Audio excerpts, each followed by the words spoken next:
song this morning is number 314.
Please take a moment and greet your neighbors.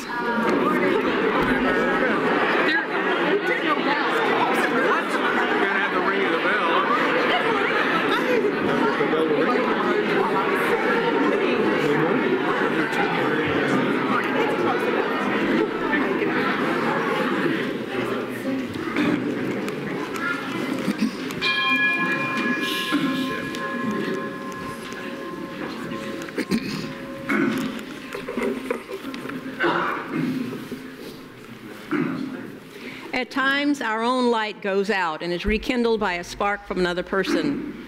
Each of us has cause to think with deep gratitude of those who have lighted the flame within us.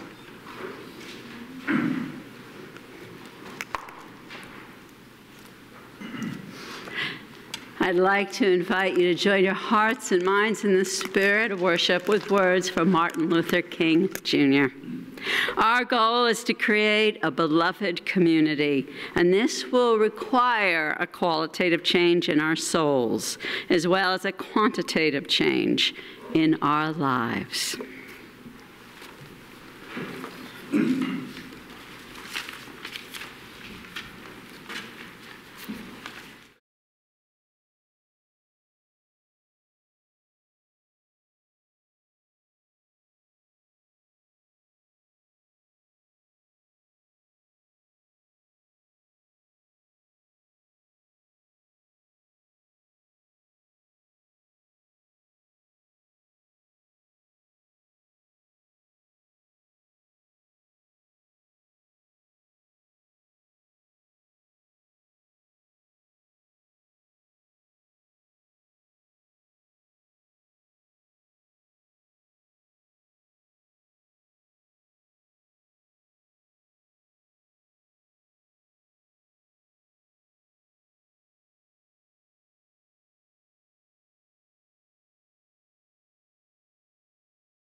singing our Children Out to Church School with a song on the inside back cover of your gray hymnal.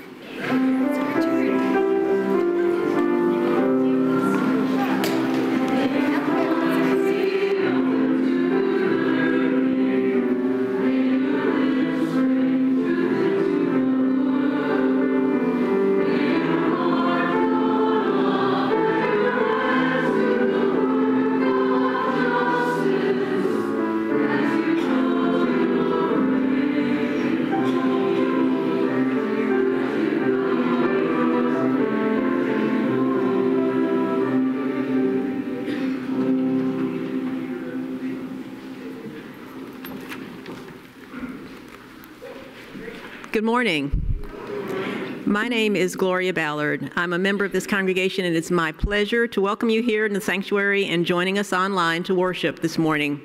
In order to reach a wider community than those able to be physically present on Sunday morning, portions of this service are live streamed and available on YouTube and on our website at thefund.org. And before I continue, let me remind you to silence your cell phones. As Unitarian Universalists, our spiritual paths vary, but in the congregation we have made a covenant together. We affirm our interdependence, we celebrate our differences, and we work for justice. We deepen our relationships as we create a compassionate, welcoming community, nurture spiritual growth, and act on our values in a broader world. I want to extend a special welcome to visitors worshiping with us this morning. We ask you to wear the paper name tags because it helps us to get to know you better. If you are seeking a spiritual home, we hope that you may find it here. Whether you're new to Unitarian Universalism or visiting from another UU congregation, we invite you to stop by the welcome table after the service to have your questions answered. People become members of this congregation by signing the membership book and supporting the church with their time and finances. If you're considering joining the church, please talk to our assistant minister, Holly Mueller, and she's right over there, pointing to her so that she can wave her hand. And following the service, we hope everyone will enjoy coffee and fellowship in the social area, where you'll also find information about current opportunities for engagement and reflection. There are a number of announcements in the weekly bulletin, which I hope you'll take home to read, and I have a couple more to share with you right now. This afternoon, following the second service, join the Beloved Community Committee in the fireside room from 1 to 3 p.m. for Difficult Conversations, Deconstructing Whiteness, a video and panel discussion about the inner and intra-personal pillars of whiteness. We'll begin by looking at the history of whiteness as an idea, and then view a video from anti-racist scholar and facilitator, Dr. Robin DiAngelo, who examines the communal and psychological props of whiteness, as well as how we develop resilience in conversations about race. This event is perfect for those looking to deepen their commitment to anti-racist allyship, and there will be a sandwich bar lunch provided following the service for all who would like to stay. And then one more, the mid-year congregational meeting will be Sunday, January 28th, at 12:30 in the sanctuary. Please come to establish a quorum to vote on issues and certain leadership vacancies and hear presentations that apprise you of significant developments aiming at invigorating our church vibrancy. Come here with the nominating committee, the worship committee, the finance committee, the stewardship committee, the identity team task force, the immigrant justice and sanctuary action team, and the Endowment Trust have to tell you about what's coming down the pike. Come learn about ordinations in the future and to celebrate the bestowing of the Joan and Joe Moore Award. What could be better than that? Child care will be provided. Thank you.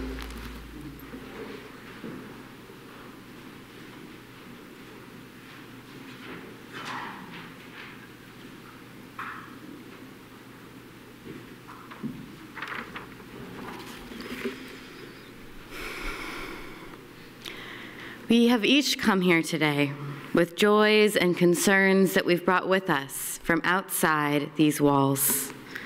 We come with our fears and our hopes, our sadness and our relief. We come here to form a community that holds one another, that weaves together our hope and our despair. At this time, you may come forward, and our lay minister, Hal Potts, can help you light a candle so that this community may hold the joy or concern that you carry within. If you would like that joy or concern to be shared, you may write it out on the yellow slips of paper that you'll find in your pews and bring them forward to me to be read. May this be a time when you are present with your whole self.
Let us hold these losses in our hearts as we enter into the spirit of prayer. Spirit of love, we lift up those whom we have lost, and we ask that their love for us be felt here on earth, and our love for them be felt where they are. Spirit of love, please bless the work of our hands, that it may bring us in closer community and fuller justice. Please bless the words from our mouths, that they may bring gentle comfort and constructive truth. Let the warmth of this community hold each one of us and give us the bravery to listen, to speak, to care for one another. And as we walk through the cold world, may we always feel the warmth of this place. May it be so.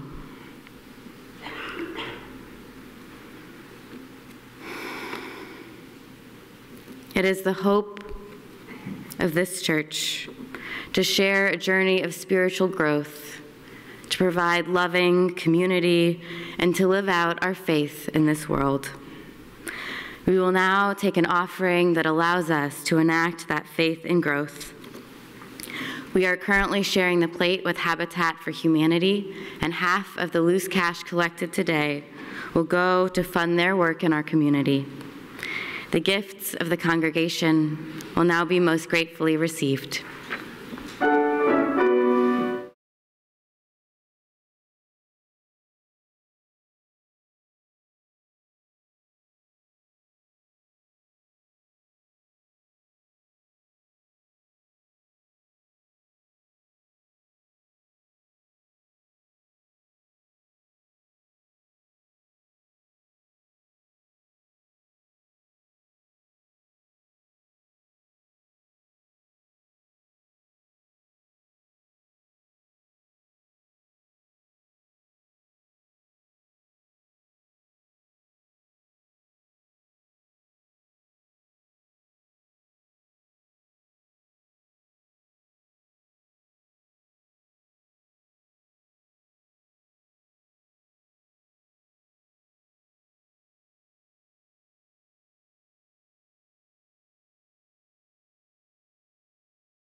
As we enter into a time of meditative silence, I invite you to let the spirit of community move you.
May it be so.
So we had two songs, one about Ella Baker and one about MLK Jr. They didn't agree on almost everything. They didn't agree about leadership style, methodology, upon the efficacy of nonviolent communication, sexuality, religion, and quite honestly, they didn't care. They very rarely became an issue because they were working for something larger than themselves as individuals. Larger, a community larger than who they were.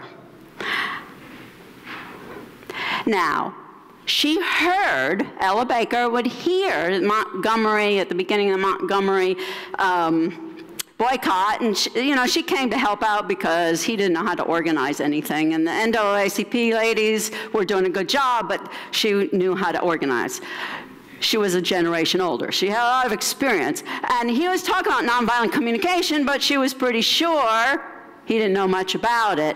So she called her good old friends from the Fellowship of Reconciliation, Bayard Rustin, old gay communist, and Glenn Smiley, to come and help out. And they spent a couple weeks there, and they taught the group, including King, their years of experience of applying nonviolent action to the race problem in America.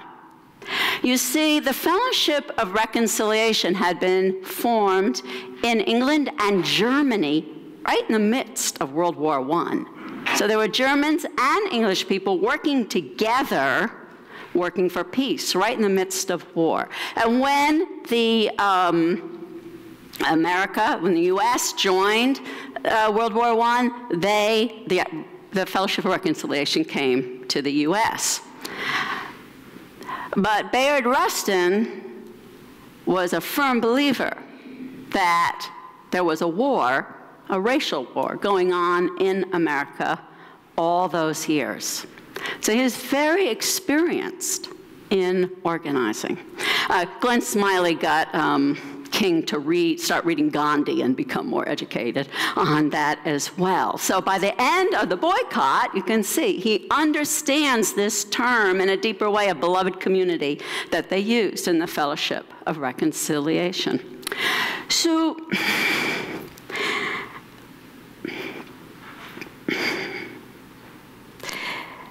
this term was coined by a philosopher, Josiah Royce. And I turned to Royce because I wanted to understand more deeply about what this term beloved community meant, not just to King and to the U.S. Civil Rights Movement, but in a philosophical way. Now, Royce was an American. He spent most of his career arguing with his best friend, William James, but at the end of his life in the early 1900s, he really changed. He actually became a bridge to existentialism.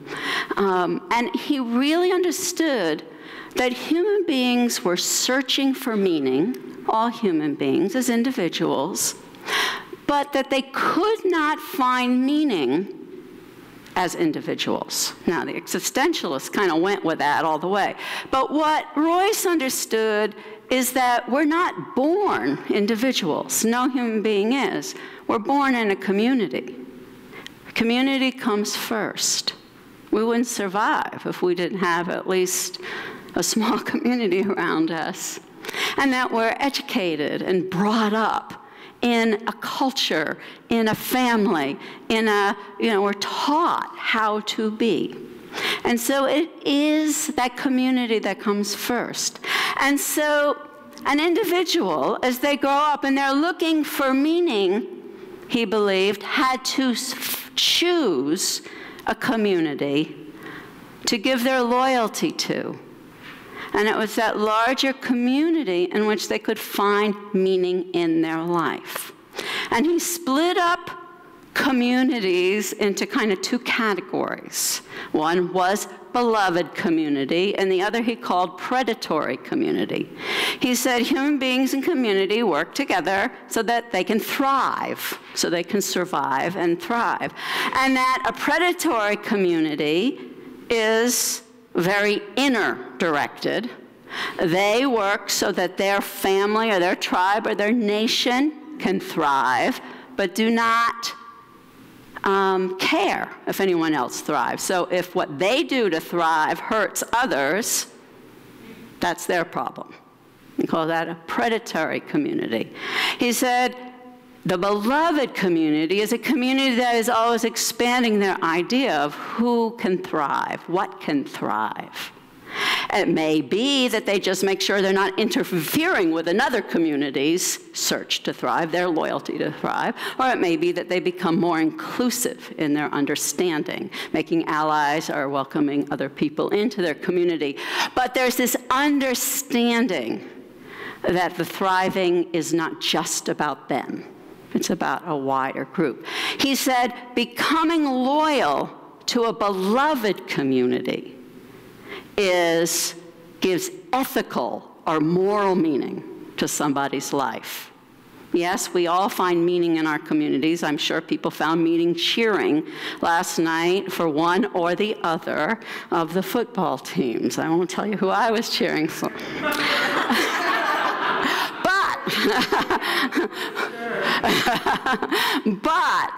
But if you want to have ethical meaning, you have to choose a beloved community in that philosophical sense. Now, part of community isn't that you're part of something larger than yourself, isn't just because you as an individual are with more people. It's also because community spans each of our individual lifespans, which in the big scheme of things are very brief. It's hard to find meaning, Royce said, within that small amount of time that we're given. He said that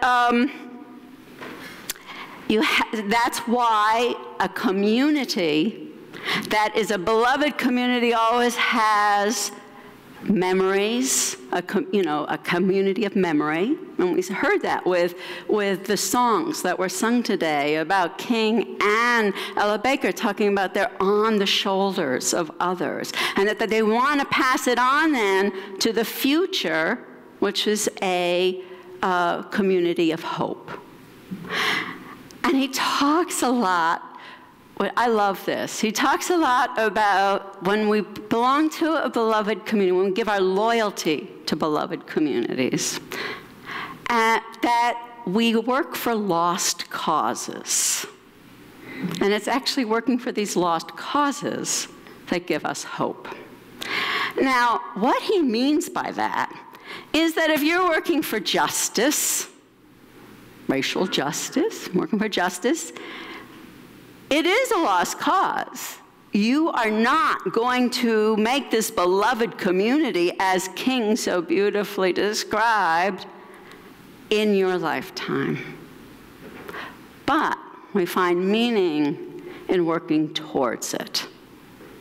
So to him, a lost cause isn't a bad thing. It's just realistic that this is something that happens over time. Now, since people don't have to agree in a beloved community, that they're all individuals, they don't have to agree on everything, he talks about how they develop, and he doesn't use the word relational ecosystem, but this is the word that came to me. How do we develop a relational ecosystem over time and where we can be aligned? And he says it's simple, it's communication. We have to communicate with one another. Now, as people bring their different ideas, their different feelings, their different their willpower, the things that they want to do, they have to talk not for, just like King was saying, they're talking for understanding. They're talking for building friendships, building connection. They're not talking to convince people that they're right. And out of that comes alignment around some feelings, some ideas, some sense of will that we're going to work together on something. That's enough. It doesn't have to be, as individuals, we agree on everything. That's never going to happen. But there has to be some alignment. Now, he says that alignment is shaped by a community's guiding spirit or interpretive spirit. He used to be his earlier works, he talks a lot about God. And he moves away from this at this point. He becomes more of a humanist. And where he's saying, whatever that guiding spirit is, that is what holds you together, how you interpret the world. Now, I like to posit that Martin Luther King Jr. is a symbol of a guiding spirit in much of American life. That's why we take a day off and celebrate him every year. It's not because of him alone. It is because of, he's a symbol, a guiding spirit, interpretive spirit for a whole movement for human rights, civil rights, racial justice, which included many people whom they didn't all agree on everything. But we stand on their shoulders as we move forward. But then I got to wondering, what is our interpretive, our guiding spirit now? Because things have changed. As we work together for what some people, Michelle Alexander calls the new Jim Crow. Ella Baker shows that it's not new. She's talking about, 30 years ago, black boys being killed and not as mourned as the white boys. We saw that just with the shooting of Robert Payne. He was shot. He's out of prison. He was shot. African-American man with his 2 grandchildren were also shot, 2 granddaughters. I mean, it's tragic, this violence, that only with relationship do you grieve that deeply. So what is that guiding spirit now? There's been a lot of controversy about that within Unitarian Universalism right now. For instance, the Unitarian Universalist Association, which is not a hierarchical institution, it's a service institution. It puts together materials for us to learn, and they've been putting together a lot of materials the last 2 years about anti-racism using what they call white supremacy culture language. Some people find that very helpful. In our congregation, our beloved community has found it helpful, and the video we're going to see today, if you want to stay this afternoon, uses that language. Some people find it very destructive. They find that it isolates and blames white people. They feel that it is causing dissension and splitting people. Some people even think that the UUA, if they disagree with this language that the UUA is talking about, the Unitarian Universalist Association, that it's they can't be Unitarian Universalists. That it's almost like being against a belief statement. This white supremacy culture language is a belief statement. You have to believe, or you can't be a UU. Well, that's a real misunderstanding of the Unitarian Universalist belief, understanding of belief. I think it's an understanding of our guiding spirit, quite honestly. So I want to talk a little more about what our guiding spirit of our beloved community is, right here in this room. But I'm going to go back to King again, because King was very influenced by our guiding spirit. How many of you remember King saying this phrase over and over again, that the arc of the universe bends towards justice? Has anybody heard that?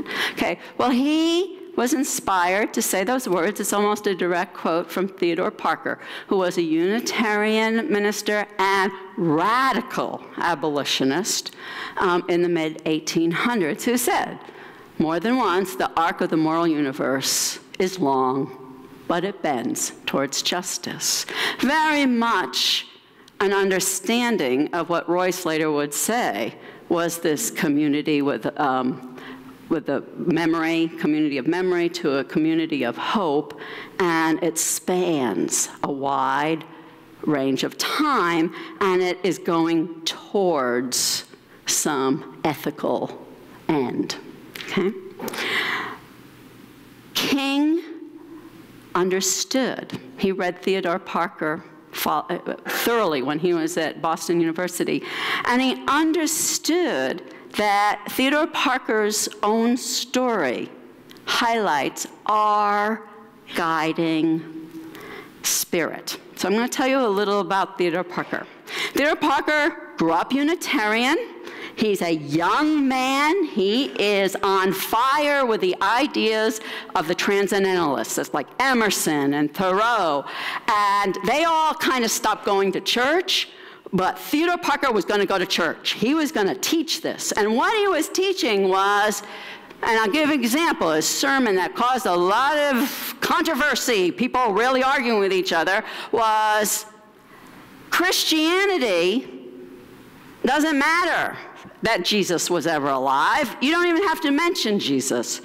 That's just transitory stuff, personality like that. What's really important are the permanent stuff, are the ethics of Jesus.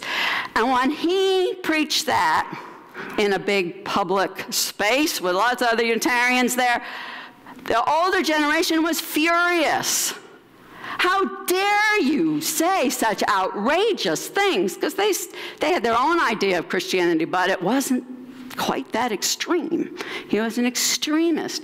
And yet he was still in the church. You know, they could forgive Emerson because he went on the lecture series and he wasn't in church anymore. But how dare could you say this from the pulpit? They were really upset. And there was even talk of kicking them out of their clergy group. Right? They weren't that organized. All they had was a clergy group, so you couldn't kick them out. You couldn't, what could they do? But they talked about it. And they said, we can't kick them out because in the end, we believe that revelation is unsealed. In other words, we believe that people keep learning and growing and seeking the truth, both intellectually and spiritually.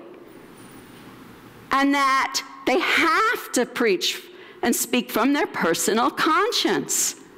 And if we kick them out, then we are betraying our guiding spirit, our interpretive spirit, which was the interpretive spirit of radical Protestantism. They never kicked him out. So he goes on to become this radical, very controversial abolitionist, where he sits in his office, not like Martin Luther King. He's got a gun on his desk, and he used it to help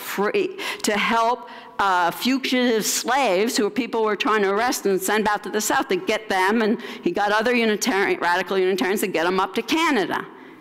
And he preached in his music hall that filled up with thousands of people. It became the biggest Unitarian church at the time because the people needed to hear that radicalism.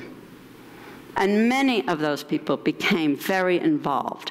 And they did things that even today we think, you did that? I mean, they raised money for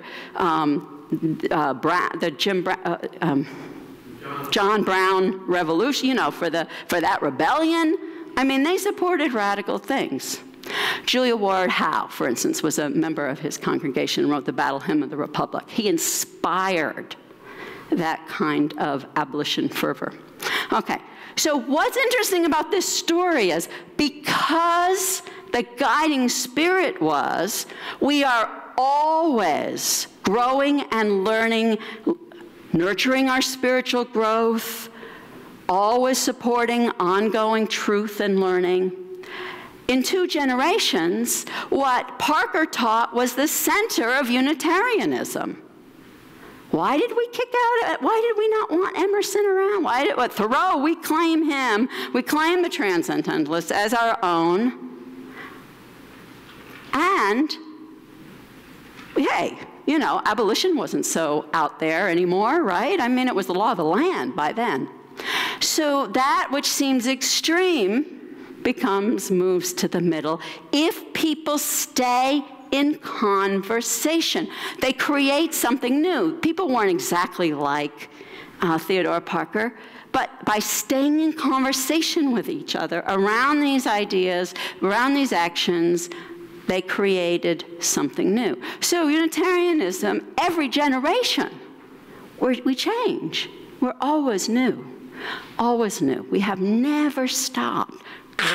That is our guiding spirit. Now, I have noticed in this congregation this fall that people want to have these conversations with one another. People feel a real need, which is wonderful, to communicate face to face. And so people are planning all over the place kind of our technology for that, which I call community conversations, around many different things. And so it might seem overwhelming because you're going to just be invited to community conversations about everything in the next 6 months.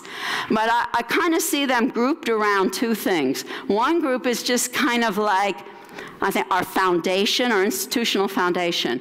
How are we going to be to serve our values in the new Nashville is how I think of it. Nashville has changed a lot. Green Hills has changed a lot. There's people who won't even come to Green Hills anymore because it's too snobby, and I can understand why with all these million-dollar houses being built all around us. And quite honestly, the traffic is so bad. So people are asking a lot of questions about what do we want to do with our future so we can best serve our community with our values, which we really find meaning in as a community, right? There are going to be community conversations about money, about our future in the next months. Please, please, please, if you can come to any of them, come, participate, because we will not know how we're aligned unless we hear all of your different points of view. That's the only way. Then, of course, there's this whole question of how are we going to proceed with our work for racial justice, which is at the heart and soul of this church. This church was brand new. It was so involved in the civil rights movement in the late 50s through the 60s into the 70s. When we talk about the Fellowship of Reconciliation, James Lawson worked for them, came here, trained many people in this community to do the sit-ins in, at the lunch counters, and people here were supporting that. People here went to Selma. People here were had the very first integrated nursery school here in Nashville, right up there where our social hall is now. So this is part of our community of memory, and it is so much a part of our community of hope. But we need to talk about how we do that. And there's 2 ways we're doing that. One is through Nashville Organized for Action and Hope, which every few years has a whole democratic cycle that ends in a convention, an issues convention, where we pick our issues to work on with 60 other congregations and unions here in town. And we have had many wins in the last 3 years, but it's time to look at that. Where that starts is a listening campaign where each one of you can sign up to talk one-on-one, we call them one-on-ones with somebody in NOAA, say, what is your passion now? What are your concerns? What do you think needs to happen? What do you give your willpower towards? we're going to be asking people today to start signing up for them. You don't have to have a time. Just sign up, because an individual will just call you and say, let's find a good time. 20 minutes of your time to share what your passions are here in Middle Tennessee. The other area is this longer set of plans that the beloved community has about having conversations about, as a whole congregation, what we want to do together to support racial justice change. And that most of those community conversations are going to be in the spring, but we do occasional ones, and today, after the second service at 1 o'clock, there will be this video with a panel with people with very different views speaking, and then discussion after it. So it's one of those opportunities for us to listen for understanding for each other and start towards some kind of alignment. This church, in its mission, believes it's a beloved, working towards being a beloved community. It is a lost cause, and it is what gives meaning to many of our lives. I invite you to be a part of those conversations that make that real for so many of us. May it be so.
The words to the chalice extinguishing are at the bottom of the order of service. We extinguish this flame, but not the light of truth, the warmth of community, or the fire of commitment. These we carry in our hearts until we are together again. And I'd like to close the words, do the closing words from Hosea Ballou. We got to give the Universalists a chance to get in here as well. He is believed to have said, if we agree in love, there is no disagreement that can do us any injury. But if we do not, no other agreement can do us any good. Let us endeavor to keep the unity of the Spirit in the bonds of peace. This service is over. Let our service begin again, renewed.